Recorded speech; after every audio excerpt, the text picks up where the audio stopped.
E eu sei que numa das viagens, acho que foi a Rota Austral, eu já estava cansado de visitar a empresa e tomar não, né?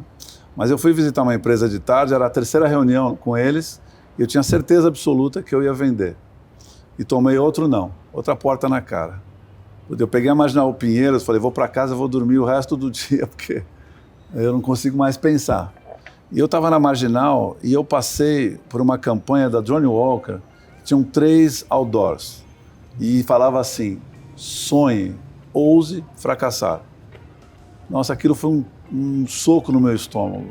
Que legal. Eu descobri que o que eu estava fazendo na minha vida era ousar fracassar. Porque era muito pouco provável eu conseguir vender uma viagem por $650 mil, que eu vendi. Mais difícil ainda seria sair do Chile com 2 Hobcats, dobrar o Cabo Horn, que tem 90 naufrágios de navios, que é o lugar que mais venta no planeta, e chegar no Rio de Janeiro.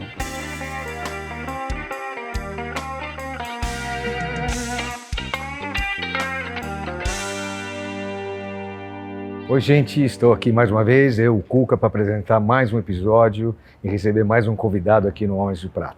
Mas antes, eu preciso mandar uma mensagem para vocês. Não esqueça de dar um like, curtir, se inscrever e compartilhar a nossa página e as nossas redes sociais. Hoje eu vou receber uma pessoa completamente diferente dos que a gente vem recebendo. Não é um executivo, mas é um cara, um empreendedor de projetos e do esporte, que é uma referência e acho que o único brasileiro que fez e faz o que esse cara faz. Vamos receber Beto Pandiani, Roberto Pandiani, mais conhecido como Betão.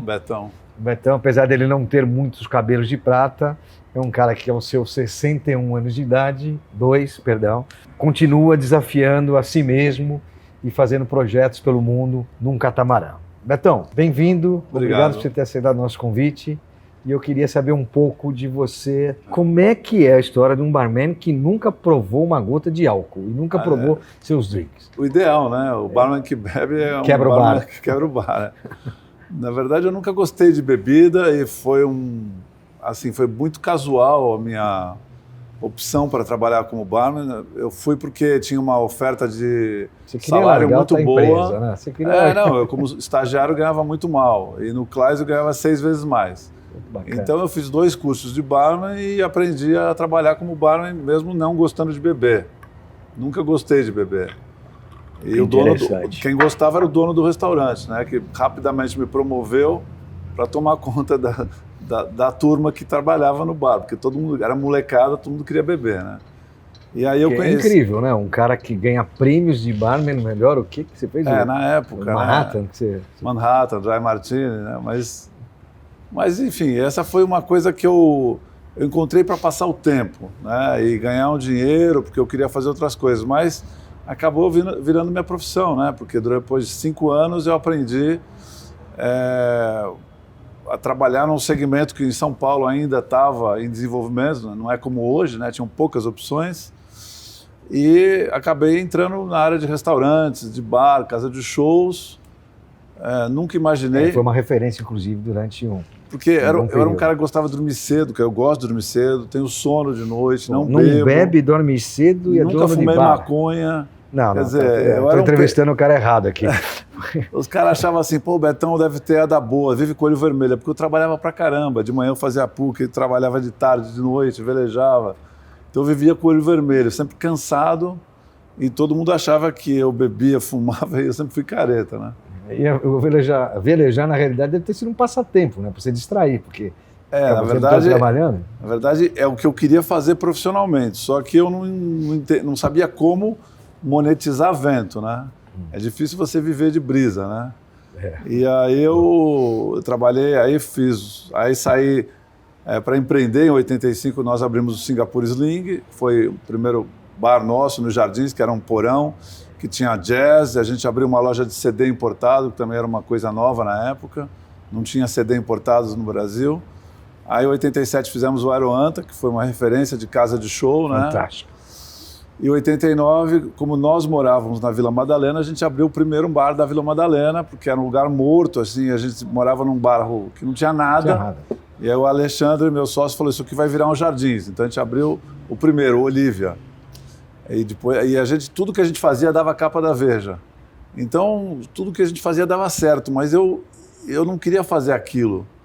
Então, foram anos, vamos dizer, muito prósperos profissionalmente, mas pessoalmente era muito... Durou quanto tempo essa jornada? De 81 a 93. Aí, o que aconteceu? Eu já velejava em 90, eu já estava velejando há 8 anos, já velejava bem, já havia sido campeão americano de Hobbycat 16. Tudo que eu ganhava eu gastava para viajar, para competir. E eu me perguntava assim, como eu posso ganhar dinheiro velejando, né, para eu poder sair da noite, né? E aí, em 93, eu encontrei um amigo, Marcos Susbacher, na rua, que é velejador publicitário, e nós tivemos uma ideia maluca de pegar o mesmo barco que a gente corria os campeonatos e sair de Miami e vir para Ilhabela velejando. Num barco sem cabine, aberto, sem motor, sem proteção nenhuma. E aí começou a mudar a sua vida? Não, mudou totalmente, mas o difícil foi largar profissionalmente uma coisa que dava certo, que era sucesso, que dava dinheiro, projeção, porque eu nem planejei tudo isso, mas aconteceu. E eu tinha uma habilidade para trabalhar nesse segmento, porque eu gosto de lidar com gente, tenho facilidade de me comunicar. Esse foi seu pior momento que você mais acertou ou não? Não, pois é, mas era uma ironia, né? Você não gostar muito do que você faz e aquilo dá certo, né? Então era uma pressão até de amigos, de família, você é louco, vai largar isso aí, tudo que você põe a mão vira ouro, aquelas histórias, né? Me chamavam de rei da noite, eu falei, você tá louco, rei da noite. A noite é para dormir, né? Eu nem gosto de ficar acordado. Era um sacrifício. Mas o que aconteceu é que a decisão que eu tomei em 93, com certeza, foi a decisão mais difícil da minha vida, profissionalmente, abrir mão do certo para optar pelo incerto, né? Até pelo mar ter essa questão do imponderável, era coisa... Nunca ninguém fez isso, né? Quem falou que vai dar certo? E da maneira, né? Num catamarã não é tão fácil, né? Não é um catamarã com cabine. Vamos dizer que eu largasse tudo para velejar num barco cabinado. Ainda assim seria um risco altíssimo. Total. Do negócio dar certo. E num barco sem cabine a chance era, sei lá, 5%. Então, mas não teve jeito. Quando eu pensei na ideia do projeto, acendeu uma luz dentro de mim, eu falei, não, é isso que eu vou fazer. Então, no ano de 93, por ter muitos contatos na noite, eu encontrei muitos amigos publicitários, rapidamente eu vendi a viagem por $250 mil. Boa, que bacana. Eu e o Marcos fomos para os Estados Unidos, compramos 2 Hobbycats, montamos a equipe, quer dizer, a gente passou um ano fazendo isso, né, planejando, e depois de 50 dias a gente saiu dos Estados Unidos com 2 Hobbycats e era com aquilo que a gente tinha que chegar no Brasil. Que bacana. Você acha que você antecipou sua transição? Porque muita gente toma as decisões por volta de 50, 50 e pouco. E nesse momento que você teve, nós estamos falando de 27 anos atrás. Sim, eu era 30 e poucos anos, né? A viagem, para mim, ela continuou como projeto de empreendedorismo, né? Continuava sendo o meu projeto de vida, né? E a diferença é que a gente estava fazendo uma coisa que não tem referência. Que nunca ninguém fez, que nunca a gente soube se dava certo ou não. O barco é feito para velejar em Ilhabela, não para fazer uma viagem oceânica. Um barco pequeno para você passamos 289 dias entre Miami e Ilhabela, quer dizer, 10 meses, dormindo em praias, acampando. Então foi a primeira experiência com gestão de risco, gestão de recursos, de pessoas, de tempo. E nenhum dos dois tinha feito nada disso, né? Não, nós dois éramos velejadores de competição. Tá. Nem viajar para fora do Brasil num barco oceânico eu havia feito. Então, de cara, você encarar um oceano, mar aberto, num barco pequenininho, sem cabine, né? As primeiras velejadas noturnas, né? Velejar 48 horas sem parar. E a comunicação também era mais difícil naquela época, né? Você era não tinha... orelhão. Orelhão. Mãe, tô chegando. Mãe, daqui a uma semana eu ligo, tô aqui em San Bartolomé, estamos indo para a Venezuela, era mais ou menos assim. E aí você, depois dessa viagem, você continuou nesse processo, né? Você continuou nessas aventuras. Essa viagem teve um impacto enorme na minha vida, porque imagina você mora em São Paulo, um lugar que aparentemente os recursos são ilimitados, porque você pode ir no supermercado comprar a qualquer hora comida, você pode abrir a torneira da tua casa, sai água, aperta o botão, acende a luz. Num barco como o nosso, você não tem nada, zero. Você não tem energia, a água são 25 litros que vão durar 5 dias, a comida dura 10 dias, você tem que buscar reabastecimento em algum lugar. Ainda mais desidratado. É liofilizado, assim. Você não sabe onde você vai chegar exatamente, onde você vai dormir. Então, quando você termina uma viagem dessa e percebe que foi o ano mais feliz da tua vida, você chega em São Paulo, você questiona o teu modo de vida, que era perdulário, né? Que você gasta muito aqui, você gasta muito dinheiro para viver, você gasta muito tempo para fazer as coisas, você se distrai com milhões de informações desnecessárias e dificilmente você está no presente. E eu passei um ano no presente, um ano sem comprar nada, um ano sem ter nada, um ano com 3 camisetas, com 3 bermudas, e foi um ano mais feliz da minha vida até então. Quando eu cheguei em São Paulo, eu olhei minha casa, eu falei... O que é isso? O que é isso? Eu dei minha casa, praticamente.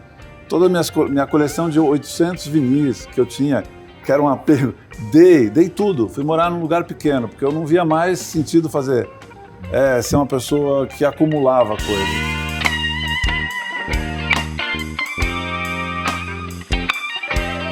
Pegando um pouquinho que você falou, depois de lá para cá você fez mais 6 viagens. 6 viagens. E o que você trouxe da primeira para hoje? Quais foram as dificuldades? Você falou da comunicação do orelhão. Em que momento você começou a incorporar tecnologia?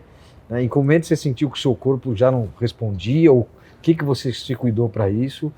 A primeira viagem, que foi a Miami-Ilhabela, por incrível que pareça, quando nós fizemos o trecho fluvial dessa viagem, né, pelo Orinoco e a Floresta Amazônica, nós usamos internet via satélite para nos comunicarmos. Em 94, coisa que nem nós sabíamos exatamente o que a gente estava usando. Você trouxe dos Estados Unidos isso? Uma empresa brasileira chamada ESCA nos emprestou equipamento. Eles fazem monitoramento da Amazônia. Em 2000, a gente já tinha condição de ter esse equipamento para comprar. Então, nós tínhamos, em 2000, que foi a Rota Austral, né, Chile, Cabo Horn, Rio de Janeiro. Essa foi a segunda? A segunda viagem. Tá. A gente já usou o telefone via satélite nessa viagem. Os GPS eram mais desenvolvidos, as roupas eram mais desenvolvidas. Então, existe uma equivalência nessas viagens. Conforme a tecnologia foi se desenvolvendo, os nossos projetos foram ficando mais ousados, porque a gente pôde contar... Mas proporcionalmente o desafio foi aumentando. Foi aumentando. Muito, né? mais, porque a gente tinha mais tecnologia. Então, por exemplo, as roupas, né? A roupa seca é uma roupa que, se você cai numa água de 0 graus, você não vai morrer congelado, porque ela dura 4 horas para você... Você tem 4 horas de sobrevida, para não ter hipotermia. Sem essa roupa, a gente não podia fazer as viagens polares que a gente fez. Então, a gente só pôde começar a fazer viagens extremas para os lugares frios quando eu tinha o desenvolvimento da roupa. A mesma coisa com a preparação física. Curiosamente, eu fui, vamos dizer, ficando mais velho, mas eu fui ficando mais experiente fisicamente, porque o teu corpo também tem memória, porque você também aprende a usar de uma maneira mais racional, mais inteligente, e pelo fato de você ter feito 1, 2, 3 viagens... Sabe os caminhos mais curtos do corpo, né? Você já sabe muito bem que a primeira semana você vai ficar muito desgastado e não é para ficar impressionado, porque é adaptação. A gente não dorme propriamente quando veleja à noite, né? Não dá para dormir, o barco não tem cabine. Então, você já sabe o que vai acontecer. Você vai passar mal, vai cansar, pode ser que fique mareado. Então, aquilo não vai funcionar negativamente para você ficar assustado ou achar não vai dar certo, não vou aguentar. Vai, passa esse período, e se adapta. Você se adapta e você entende que vem um período mais tranquilo, porque você já saiu do sofá, né? Porque a nossa vida aqui em São Paulo, ela é muito errada do ponto de vista de saúde para o nosso corpo. Mas é o né? sistema, né? Não tem a gente anda pouco, a gente fica muito tempo sentado, não sei o quê. E no mar, quando você está fazendo uma viagem, você está usando o teu corpo 24 horas, né? Porque o barco balança. É um exercício constante. E precisa de um período mesmo, né? Quando eu volto para São Paulo, eu sei que eu vou ter que perder a minha boa educação que eu ganhei no mar, né? E para voltar para o barco eu preciso me reeducar, é sempre uma transição. E medo? Porque tudo isso gera uma perspectiva de ter medo no... Não vou falar que eu não tenho medo, mas vou falar, o maior medo que eu tenho durante um projeto é não conseguir vender o projeto e partir. Então, o momento que eu fico vendendo a viagem, que pode ser 1 ano e meio, 1 ano, depende de cada viagem, eu vou visitar 80 empresas para tomar os meus 75 nãos costumeiros, eu sempre falo, será que eu vou conseguir vender dessa vez? Será que eu vou viajar? Isso me causa um desconforto. Por outro lado, me gera muita motivação para ir atrás, porque eu quero viajar. Então, quando eu vendo a viagem, eu já sinto que eu fiz 80% dela. E você não tem um pouco assim, poxa, eu tenho 62 anos, sou um homem de prata, e até quando eu vou conseguir, eu tenho essa perspectiva de encontrar recursos tecnológicos para me conseguir levar para frente. Cuca, eu procuro não pensar nisso, porque eu acho que essa é uma questão até psicológica. Tem um livro do Deepak Chopra, que acho que é Mente Sem Fronteira, Corpo Sem Idade, Adoro ele. Que ele fala exatamente dessa programação mental que a gente tem de achar que quando a gente tiver com 50, 60, a gente vai envelhecer. E aí você dá uma ordem celular para as tuas células para ela envelhecer. E aí você envelhece. Obviamente, eu aceito a minha limitação física, aceito a minha idade, obviamente não é igual, mas eu me sinto muito confortável para velejar no meu barco, porque velejar não é um esporte que tem a performance como uma corrida de 100 metros, que é uma coisa aeróbica, assim, extremamente... É muito mais um endurance de resistência. E a resistência na nossa idade, a gente consegue... E diversidades, né? De mar, de corrente, de vento, a gente consegue, vamos dizer, dosar, assim, né? Tem que ter uma preparação maior. Mas a minha pergunta foi... Por quê? Eu acho que assim, não é porque você tem 62 anos, mas você tem experiência, tem competência, sabe se planejar. Eu acho que a questão poxa, eu sou um gestor da minha situação hoje e consegue ainda realizar os sonhos. Então, dá continuidade disso. Acho que a pergunta foi essa. E até para entender que a gente consegue fazer, se planejar direitinho, se tomar os cuidados com o que você está falando, com o corpo, dar essa ordem para o cérebro, né? Essas células, poxa, eu consigo fazendo direito assim. E vou embora. É que, coincidentemente, essa 8ª viagem vai ser a mais difícil do ponto de vista físico. Porque nós vamos velejar no Ártico, entre o Alasca e a Groenlândia, num período do verão, que são 90 a 100 dias, e é uma época que venta pouco. E o nosso barco não tem motor, e a gente precisa andar nos dias que não venta. Então a gente está inventando um sistema de pedalar ou remar. Que legal. Nos dias que não tem vento. Mais exercício. E também entra em forma. A gente tem que chegar na viagem em forma, né? Chegar em forma. E o objetivo dessa 8ª viagem vai ser fazer um filme sobre mudanças climáticas, porque justamente a passagem entre o Alasca e a Groenlândia, que chama Passagem Noroeste, ela foi fechada pelo gelo e a terra durante séculos. E nos últimos 20 anos, ela nos verões vem abrindo. Então, uma vez que a gente consiga sair do Pacífico para o Atlântico, por cima da América do Norte, contornando a calota polar, por essa passagem, está comprovado que a calota está recuando. E o que você prefere? Expectativa ou realidade? Realidade. O que eu aprendi, que foi as duras penas, inclusive foi na travessia do Atlântico, toda vez que você gera expectativa, você gera frustração, né? Porque nunca acontece do jeito que você quer. Então, no caso do Atlântico, quando nós fizemos a África a Ilhabela, todo mundo falava para nós que a gente ia fazer a travessia em 24 dias, porque tem uma regata que sai a cada 2 anos de Cape Town, vai para o Rio, e normalmente o pessoal faz entre 24 e 26 dias, e que o nosso barco era muito rápido, ia fazer em 24. A gente se preparou, obviamente, para 50 dias, porque sabe lá o que vai acontecer, né? Não tinha comida para 50 dias e tudo bem. Mas a gente saiu de Cape Town com uma expectativa de fazer a viagem muito mais rápida do que a gente poderia imaginar. E o que aconteceu é que, na metade da viagem, a gente caiu numa zona de calmaria. Esse é o perrengue. E ficamos 12 dias no meio do Oceano Atlântico, parado, boiando, tomando sol, porque o nosso barco não tem onde, né? Tomando sol não, torrando, né? Eu e o Igor, não dá para contar mais nada, não dá para bater papo, porque você é um amigo que eu tenho há muitos anos. A gente não tem mais história. Não tem história, não tem novidade, não acontecia nada. E eu nunca imaginei que essa calmaria ia ser pior que todas as tempestades que eu já passei. Você acha que esse foi o maior perrengue que você passou? Eu acho que a calmaria é a tempestade dentro da gente. E de uma certa forma, né? uma forma simbólica, né? É uma pessoa que ficou acostumada a vida toda a produzir, para de produzir, fica louco, né? Porque ele está acostumado a fazer. No nosso caso, a gente está acostumado a andar, a velejar. Na hora que o vento para no meio do oceano, você vai fazer o quê? Você se sente assim uma inspiração para as pessoas, esse modelo de sonho, correr atrás, o que você realiza? Você gostaria que deixasse esse legado de inspiração? Eu não penso nisso porque eu não gosto de me autoavaliar.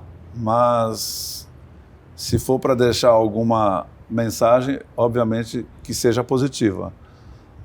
Eu sou muito positivo na minha maneira de olhar o mundo. Eu nunca olho o mundo olhando um ponto catastrófico ou negativo, achando que a gente é fatalista, que a gente está caminhando para um buraco. Não, eu sempre acho que o que nós estamos experimentando é aquilo que a gente precisa para se estimularmos a nos desenvolvermos mais.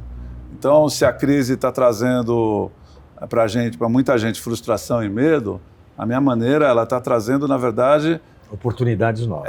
Está dando choque na gente para nos mexermos e falar, olha, tem um caminho por aqui, pensa bem. Só que é louco falar isso, porque o que está acontecendo é que a gente nunca teve tanto acesso à comunicação como a gente tem hoje. E isso está atrapalhando. Porque seria a mesma coisa que você falar assim, pô, eu estou enchendo o meu computador de dados, só que você não está parando para pegar esses dados, compará-los e fazer uma reflexão e fazer escolhas. A gente não está tendo tempo de fazer isso. Sentido que está colhendo. Porque interpretar esses dados, né, e fazer uma reflexão para você tomar a decisão correta de tomar um caminho. Então está todo mundo se enchendo de informação e repetindo igual um papagaio o que todo mundo fala que está, vamos dizer, nas grandes mídias. É difícil ler ou encontrar alguma pessoa nas redes sociais, até jornalistas, né, que tem uma visão mais abrangente das coisas e que tem equilíbrio, bom senso e que não seja radical.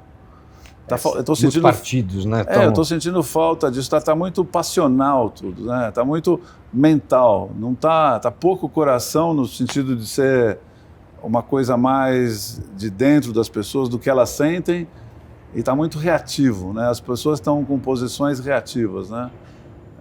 E isso está me chamando muita atenção. Faz sentido. Né? Falta liderança. E a liderança não pode ser reativa, a liderança tem que ser inspiradora. Você não acha que essa nossa geração pode ajudar a ser essa liderança, ou passar esse conhecimento? Certamente. Quando você me contou desse projeto, acendeu uma luz dentro de mim e falei, poxa, são pessoas que já construíram alguma coisa, que deram certo, não importa se foi financeiramente ou não, mas que têm experiência de construir uma coisa legal, que gerou benefícios e que agora ela pode direcionar a energia dela para construir alguma coisa melhor para a nossa sociedade, né? Bacana receber uma pessoa que faz a diferença, não só no esporte, mas na vida das pessoas, e que teve coragem de fazer tudo que é o seu sonho. Coragem é ficar em casa. Betão, muito obrigado. Valeu, Cuca, obrigado a você. Homens de Prata, uma geração de valor.